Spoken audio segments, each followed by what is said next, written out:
एक गांव में बिट्टू नाम का एक लड़का अपनी बीवी और माँ के साथ रहता था। उसकी माँ और बीवी ईद पर बकरा खरीदने का हिसाब लगा रहे थे। बिट्टू खेतों में काम करता था और घास काटकर दुकान पर लाकर बेचता था ताकि बकरा खरीदने के पैसे जमा कर सके। अगले दिन बिट्टू और उसकी माँ बैठे होते हैं। बिट्टू बेटा, मैं बहुत खुश हूँ। इस साल तूने खेतों में काम करके जो घास काटा है उसे कुर्बानी के जानवर बहुत शौक से खाते होंगे। माँ जी, मैं आला किस्म की घास काटता हूँ जो ग़िज़ाइयत से भरपूर होती है और सस्ती भी बेचता हूँ, इसीलिए गांव के ज्यादा लोग मुझसे ही घास खरीदते हैं। बेटा, अल्लाह तुझे कामयाब करे। वैसे हमारे पास इतने पैसे इकट्ठे हो गए हैं कि हम एक बकरा खरीद सके। बेटा, तू कल ही मंडी जाकर बकरा खरीद आ। जी माँ जी, आप फिक्र मत करे, मैं कल ही मंडी से एक शानदार बकरा खरीद कर आता हूँ। फिर अगला दिन होता है तो बिट्टू मंडी की तरफ निकल जाता है। मंडी में बहुत रश होता है, सब लोग बकरे खरीदने में लगे होते हैं। बिट्टू इधर उधर देखता है तो उसकी नजर एक बकरे पर पड़ती है। वो उसके पास आता है। भाई साहब, इस बकरे की क्या कीमत है? अरे भाई, ये बकरा 40,000 रूपए का है। भाई 40,000 तो बहुत ज्यादा है। बकरा देखने में अच्छा लग रहा है, मैं आपको इसके 30,000 दे सकता हूँ। अरे नहीं, इस सेहतमंद बकरे के 30,000 रूपए बहुत थोड़े है ना यार। मैंने इसे गाय का खालिस दूध पिस्ता बादाम खिला के पाला है ना यार। वो तो ठीक है भाई साहब, मैं गरीब इंसान हूँ। मैंने घास काट काट के बकरा खरीदने के पैसे इकट्ठे किए हैं ताकि इस बार कुर्बानी कर सकूं। भाई, तुम्हारी बात सुनने के बाद मैं काम ही कर सकता हूँ। 5,000 रूपए कम कर देता हूँ। 35,000 में समझ आती है तो ले जाओ ये बकरा मेरा यार।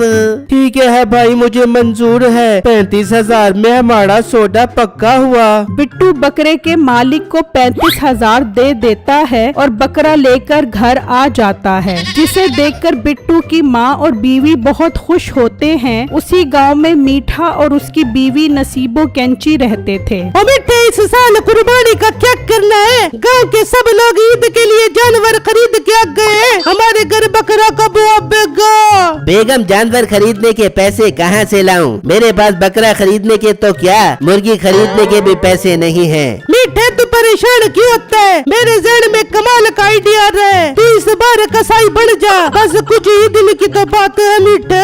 बेगम, तू पागल तो नहीं हो गई क्या? मैंने कभी कसाई का काम तो किया नहीं, बकरे कैसे ज़िबा करूँगा? तो मीठे, छुरी चलाना कौन सा मुश्किल काम है? बढ़ जा मीठे, कसाई बन जा। इस तरह हमारे पास काफी पैसा आ जाएगा और मैं ईद वाले दिन लोगों के घर जा जा के गोश्त इकट्ठा कर बेचूंगी। एक तीर से दो शिकार कर बेचूंगी। बेगम, वैसे आइडिया तेरा बुरा नहीं है, मैं कल ही जाकर कोई दुकान का बंदोबस्त करता हूँ। फिर सुबह होते ही मीठा कसाब की दुकान पर आ जाता है। कसाई साहब, मुझे आपकी दुकान पर काम मिलेगा। मैंने कसाई के काम में PhD की हुई है। गाय और बकरों को तो मैं हाथ के इशारे से ही गिरा देता हूँ। अच्छा, तुम अपनी इतनी तारीफें कर रहे हो तो मैं तुझे दुकान पर रख लेता हूँ। वैसे भी मैंने दूसरे गांव काम से जाना है, ईद से एक दिन पहले हिसाब लेने आ जाऊंगा। कसाई वहाँ से चला जाता है। कुछ टाइम बाद दुकान पर कसाई के लिए लोगों का रश लग जाता है तो मीठा सोचने लगता है, अरे वाह, ग्राहक तो बढ़ते ही जा रहे हैं, क्यों ना मैं पैसों के दाम बढ़ा दूं। इस तरह अच्छे खासे पैसे बन जाएंगे। फिर अगला दिन होता है तो एक ग्राहक मीठे के पास आता है। मेरे बेटे ने पूरे 2 लाख की गाय खरीदी है। भाई साहब, मुझे एक अच्छा कसाई चाहिए। ये बताओ, गाय अच्छे से ज़िबा कर लोगे? और गाय ज़िबा करने का रेट भी बता दो।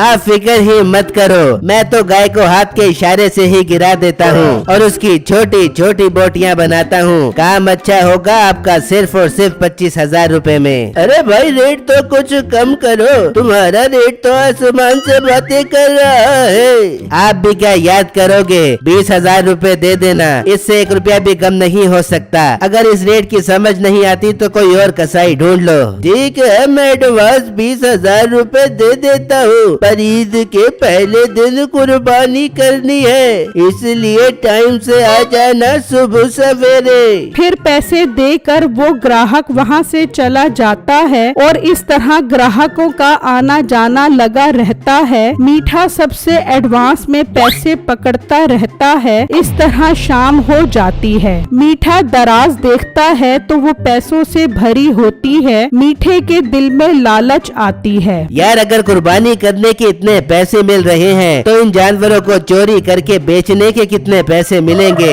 मैं ये जानवर दूसरे गांव जाकर बेच दूंगा, और वैसे भी सब जानवरों के पैसे तो मैंने एडवांस में पकड़ ही लिए हैं। फिर रात होती है। मीठा उसी ग्राहक के घर आता है जिसने 2 लाख की गाय खरीदी थी। मीठा वो गाय वहाँ से ले जाता है। इस तरह मीठा बहुत सारे जानवर चोरी करके जंगल में छुपा देता है। फिर सुबह होती है तो गांव में शोर मच जाता है। हाय, मैं लुट गया, मेरी 2 लाख वाली गाय चोरी हो गई है। हाय हाय, मेरी बकरी को भी नहीं छोड़ा, वो भी चोरी हो गई है। बिट्टू उसी गांव में घास बेचने आता है तो ये सब देखकर हैरान हो जाता है। तभी बिट्टू के पास एक आदमी आता है। भाई, अब मुझे घास नहीं चाहिए, कोई मेरा बकरा चोरी करके ले गया है, मैं लुट गया।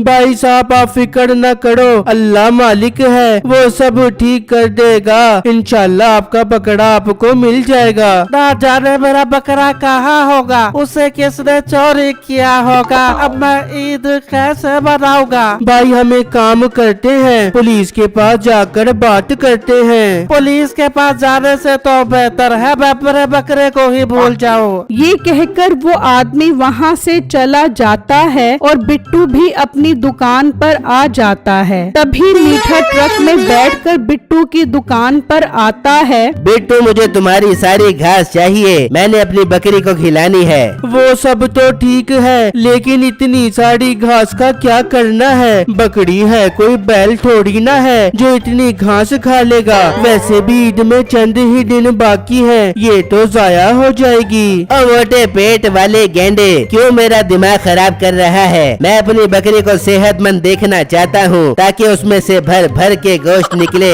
मोटे, वैसे भी तुझे पैसों से मतलब होना चाहिए, जो कि मैं तुझे दे रहा हूँ। जल्दी से सारी घास मेरे ट्रक पे डाल दे, मुझे और भी जरूरी काम से जाना है। बिट्टू मीठे की बातें सुनकर शक में पड़ जाता है। यार, ये मीठा भाई इतनी सारी घास का क्या करेगा? और ये पैसे देने की बात भी कर रहा है। इसके पास कहाँ से इतना पैसा आ गया, मुझे पता लगाना पड़ेगा। बिट्टू ट्रक में घास लाद देता है और खुद भी उसमें छुप जाता है। फिर ट्रक चल पड़ता है और थोड़ी देर बाद ट्रक जंगल में आकर रुकता है तो बिट्टू देखता है सब गांव वालों के जानवर वहाँ होते हैं। अच्छा, तो ये सारे जानवर मीठे ने चोरी किए हैं। कितनी गलत बात है, मुझे गांव वालों को बताना होगा इससे पहले कि ये सब जानवरों को बेच दे। बिट्टू जल्दी से वहाँ से निकलता है और गांव आकर सब लोगों को सारी बातें बताता है। ये सुनकर सब गांव वालों को बहुत गुस्सा आता है और वो पुलिस को लेकर जंगल पहुँच जाते हैं। मीठा जानवरों को घास खिला रहा होता है। अच्छा, तो तू चोर है, शर्म नहीं आती तुझे कुर्बानी के जानवर चोरी करके? पुलिस भाई, मैंने ये जानवर चोरी नहीं किए, मैं तो यहाँ से गुजर रहा था तो ये जानवर नजर आ गए, सोचा इन्हें घास डाल के नेकी ही कमा लूं। अच्छा, गलत काम करता है और ऊपर से नेकी का बोल रहा है। चल तू मेरे साथ, तुझे डंडे मार मार के नेकी तो अब मैं कमाऊंगा। पुलिस भाई, मीठे को हम गांव वाले सजा देना चाहते हैं। इसे ईद से पहले जानवरों के साथ बांध देंगे ताकि ये ईद तक चोरी ना कर सके। फिर सब गांव वाले मीठे को जानवरों के साथ बांध देते हैं। मीठे के लिए ये सबसे अच्छी सजा थी।